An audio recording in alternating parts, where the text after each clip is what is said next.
কামনা ভরা পানি ভরা মেঘ ছুঁয়ো না প্রীতি গান দিয়ে সোশ্যাল মিডিয়া উত্তাল করে দিল রকস্টার টিম।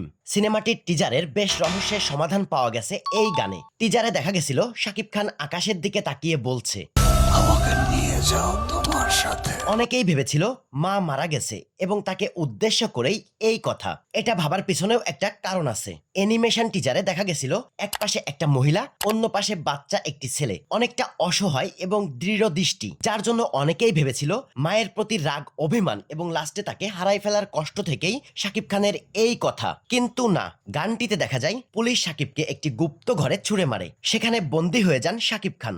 বন্দী থেকেই নানা অদ্ভুত আচরণ করেন তিনি এবং সেখানের একটি ওয়ালে তিনি লেখেন, তুমি বলো এ জন্ম আমার, তুমি বলো হলে কার উপকার, আমাকে নিয়ে যাও তোমার সাথে। স্পষ্টই বোঝা যায় নায়িকাকে উদ্দেশ্য করেই লেখা।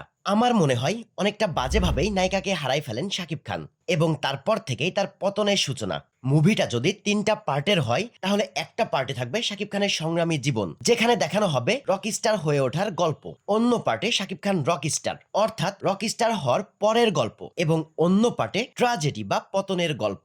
আর এই ট্র্যাজেডি পার্টের গানটাই হলো প্রীতি গানটি। গানের লিরিক্স যদি বলি, শরীর কামনা ভরা পানি ভরা মেঘ ছুঁয়ো না তুমি কাটারো আবেগ। তারপর আরো আছে, প্রীতি জানে না কালা কোনো সংগ্রাম, এ প্রাণ ডালিম যেন ফেটে দুভাগ। পান্থ কানায়ের কণ্ঠে এই লাইনগুলা বেশ হৃদয় ছুঁয়ে যায়। সিনেমা হলে বেশ এনজয়েবল হবে। সত্যি কথা বলতে গানটা থেকেও শাকিব খানের এক্সপ্রেশন গুলা আমার কাছে বেশি মারাত্মক লেগেছে। ফ্রেম ধরে ধরে যদি শাকিবের এক্সপ্রেশন গুলা দেখি, আসলেই মুগ্ধ করে। তো যাই হোক, প্রীতি গানটি আপনার কাছে কেমন লেগেছে কমেন্ট করে জানাবেন। আর সিনেমা মুক্তির আগ মুহূর্ত পর্যন্ত প্রেডিকশন চলতে থাকবে।